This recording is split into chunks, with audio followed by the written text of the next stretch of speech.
Hey everyone, welcome back to Crypto Cash. Thank you so much for joining me here. Hope you're having an amazing day. We're going to take a look here at Bitcoin, see what's going on, help understand best practice big picture, and what the heck happened here with this heart monitor, right? The price blipped up there and down and right back around. So it's an interesting little thing the way that things are working right now. We want to pay attention to volume, kind of see what's going on at this price point here because it does look like there's a point of contention right around the 27,000 mark as a potential resistance slash support. It's trying. We'll see what happens. But looking at the back end here with some high block capital data might be very advantageous. Let's go and refresh the screen and kind of see what's going on. And just know if you are new to the channel, I'm not a financial advisor. Truly just love to teach people to trade. Got a trading academy, community, and signals group. We took some healthy profits from Gala and just opened up 3 positions here with a few different coins. So excited to talk about that here in a moment. But what we want to look at is a few things. First things first. Look at this significant whale. A divergence, you could say. In other words, this is retail versus whale comparison here. And what this does is tells us that whales are in strong control right now of the price action today. Okay, so they want to hold the price right where it's at. For some reason, there's a lot of it's a point of contention. Kind of, there's no other way around it. 27,000 is a sweet spot. It's kind of the average true range for Bitcoin over the last couple of weeks too, based on volume. So it's going to be we're going to need some kind of catalyst to get us pushing through that.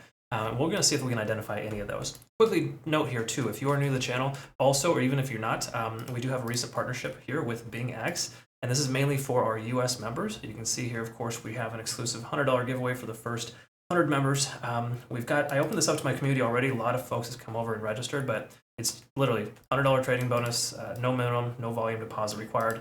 Literally, you get that deposit within a couple of days of creating your account. So really awesome stuff there. And obviously, they have some very healthy rewards here too. So be sure to check that out. Really awesome affiliation. Thank you, BingX, for being able to provide this opportunity to my US, Canadian, and European members. Again, just keep this in mind. It's based on Canadian, European, US, and UK. Okay, that's what this is for specifically. So it's really cool to have that offer because a lot of my folks, a lot of my traders are in that demographic. So check that out. Anyways, just happy to explain that here. What I also want to look at is high block capital data. Let's go ahead and work our way down here and kind of see. We already looked at the whale volume and see that a lot more, and basically what whale volume is just meaning that there's a lot more volume coming from in larger chunks, and that's how you can establish it as a quote unquote whale. It is, it's like, I think it's like somewhere in the range of like 500,000 or more, something like that.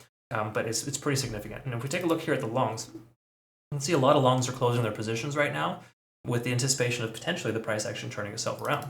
Furthermore, too, we can see a lot more shorts are active today, or no, correction, I'm sorry, more shorts active yesterday, whereas today, shorts are pulling out, okay? In other words, they're closing their positions. So we've got more shorts than longs closing their position. What does that mean for us? Well, that tells us the price should increase based on the fact that there's less selling pressure, right? Hypothetically, people are more willing to buy than they are to sell. Our global bid-ask ratio here is basically telling us that we're getting close to break even. It really just kind of reiterates the fact that we're kind of at that point of contention with this current price point. Taking a quick look at the open interest net longs, we want to identify this here really quick, the 26.9, and we got late longs and of course early longs, all kind of hedged right at this 26.8 to 26.9. So most longs are in the green. Pretty much the same thing here as well for shorts. They're pretty much right there, smack dab in the middle. So there's, again, this has been a pretty significant place. We want to take a look at Bollinger Bands and kind of see if there's going to be if we can identify any potential for the price action to break. In other words, when Bollinger Bands contract, it kind of tells us there's some volatility on the horizon. I'm willing to speculate we're going to see some of that here. So we'll take a look at that in a minute. Take a look quickly at the daily, kind of work our way down. Actually, before we do that, let's jump on over to our CME futures. Just to note, the most recent futures did get filled yesterday. So we had a gap, of course, from Friday to Sunday there at about 26.5 to 26.8, and that is effectively closed. So that could potentially work as a support.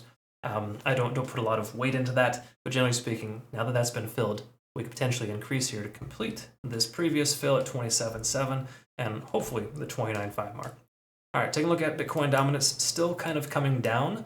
And if we take a look at altcoins, they gapped up over the weekend, but generally speaking, they've been pretty consistent the last 4 days. So nothing super crazy there, pretty standard stuff. So back-end data isn't too crazy here today, except for the fact that the whales are moving some money around. And it makes sense that it's a Friday. Typically Mondays and Fridays have a little bit more volume, specifically with the whales. So just keep in mind, that's a big chance there of maybe a significant move here soon. Asian market could effectively open up tomorrow and really just crank it out. They have a tendency of selling off hard or opening hard. one of the two. That being said, though, here's something that I see that as a very positive sign here. So if you look at in Bitcoin's history, anytime the money flow index comes really close to 30 or below 30, good things happen within time. Obviously, this one here was a point of interesting behavior, right? 15,600. That was a weird time. Congrats to you if you got in on that level, of course, but once again, saw the price go sideways and then up. Now, the money flow index dipped right here, right there on December 29th, and inevitably within about 1.5 to 2 weeks, the price has shot up pretty significant. Same thing here as well. Money flow index comes down here, stayed just below under 30 for a moment, and then 2 or 3 days later, price shot up. We are now, money flow index is very low. We are roughly at a similar point there from before, so hypothetically, the price should go up. Okay. Again, strictly hypothetical, but when you look in its history, it's rare for the price to drop lower when the money flow has consistently been tapering off over the last few days, right? Keep in mind, the RSI money flow index, this is all based on 14 trading days. Okay, so the last 14 trading days, we've seen a significant amount of money flowing out of Bitcoin. That tells us we're likely at a tentative bottom, especially with this significant candle wick down to 25,600, sorry, 25.7 roughly, and the price hasn't visited that range yet. That's a very good sign. You could even argue we're at a double bottom here forming, and it could come back up. So I would say there's more positive than negative here. We do want to acknowledge the fact that we are still below both moving averages, and they could work as resistance levels here soon. So the price action continues to work its way up. We might see some rejection or resistance at 27.3. But that's already a Fibonacci retracement level. We know that level is a point of resistance. So no surprise there.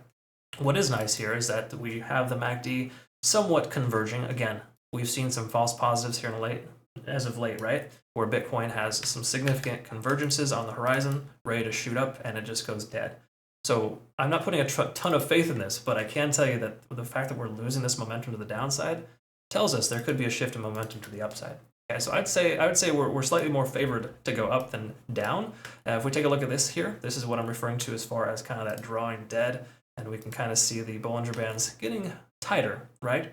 Whereas the price action is kind of stuck in a really small range. So typically breakouts will occur as a result of that. So that being said, on the 4 hour, we don't have any sequence of numbers here. We're pretty much just going sideways. We can disseminate though, if we take a look at the RSI, the money flow index increasing, that could push us up above 50 in the RSI, which is slightly bullish. We also have a potential convergence here on the MACD that could occur this weekend. Okay. Now again, weekend behavior is different. It's just one of those things where you never truly know exactly what's going to happen. So careful trading into the weekend, but this definitely looks like it wants to converge positively as a potential increase over the weekend. Once again, do not put a lot of faith in that. So for lack of better terms here, we got a lot of conflicting information here on the 4 hour. It's not really telling us a heck of a lot.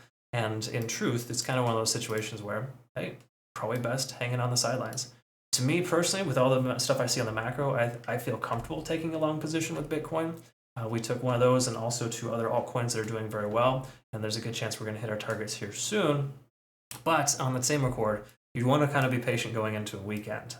I do think it's recommended to kind of stay out of the out of the trading pool on the weekends. But once again, I'm very well known for taking trades on Sunday evenings here in the States once the Eastern markets open. Okay, again, different stories, different strokes for different folks. So on the hourly, we can kind of see here again, price action is pretty much stuck within a range between 26.5 and 27.5. So we got this little $1,000 range, a rough estimate of about 5% up or down. And it's been pretty much just hitting that top and coming back down. It's like just a constant rinse and repeat here. The one thing that's interesting is today's candle. We see this strong up and down. It's basically just a doji candle closing there where the price shot up and down and pretty much averaged itself out. So not much to really note there. What we do want to take into consideration is a few other things here. TD sequential is really not that relevant right now. It's kind of drawn dead.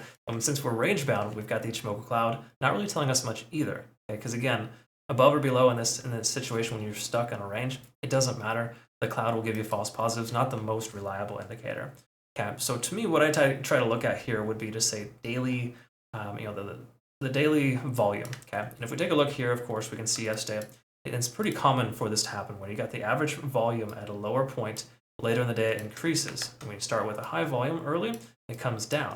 So with us being kind of high volume at this level, there's a good chance we should see the price increase from here just based on that statistic. Again, these are not things you just take a full-on trade with. But everything kind of combining here together, even though we have a fairly neutral 4 hour, the hourly does look like it's trying to break free. Once again, anytime this happens, you want to just kind of be cautious and wait. But for lack of better terms, we're looking still pretty decent here to be consolidating right at this level of 26,700 or higher. Okay? That's showing us that there's a lot of support there at that level. And with the price action kind of getting rejected here up and down, both directions, I think there's a decent chance we're going to continue to go sideways and up. It makes a lot more sense than sideways and down. But once more, there's a lot of different schools of thought there. So taking a quick look here at Bollinger Bands, here's where that contraction is occurring. We can see that we got a lot of false positives here in this range. So we truly probably want to wait for a breakout. To me, volume is the biggest thing for me. And with this increased amount of volume here at this level with that doji candle, that does help us understand there's a good chance the price action shouldn't go much lower. Once again, that's just my personal thoughts. I do feel that volume is a very strong indicator. Okay. So very last thing we want to kind of look at here is slight confirmation. We got a few confirmational signs, but once again, we're still below this moving average here. Okay. So until we get back up above this moving average, we can close at just say 27,000 or higher. There's no reason to consider taking a long, even though, again, I'm taking one. I know it sounds completely contradictory if you're part of my community, but I can assure you, though, that there's a lot of other reasons, too. And to me, right now at this point, I think that we have more likelihood of the price increasing than decreasing. But once again, going into a weekend, it can always be a little iffy. Okay, so I wouldn't be surprised if we see a sell-off or an increase just before today's trading day closes, is where we're at right now. We're roughly halfway through the trading day, and we can see that we're seeing a lot of volume here so far. And one thing I forgot to acknowledge here is that dollar index is coming down, and that's a positive sign too for Bitcoin. We want dollar index to decrease if we want Bitcoin to increase. Okay, so some good stuff there in that sense. I personally feel that traditional markets struggling is going to help Bitcoin not struggle. So we want to see something like that. All right, hopefully that helped you, and this was correct and concise. Thanks again for watching all the way through. If you did, if you didn't, shame on you if you tried to fast forward, because honestly, everything you need to learn is throughout the whole video. Just looking for answers and people to tell you what to do isn't the right way to trade. You got to learn, you got to develop those skills, and essentially make your own decisions in this world, because you're the one that's responsible for your trades, not anybody else. All right, so I hope that makes sense for you. Thanks again so much for joining me here. Hope you have a great rest of your day. We'll see you in the next one. Take care.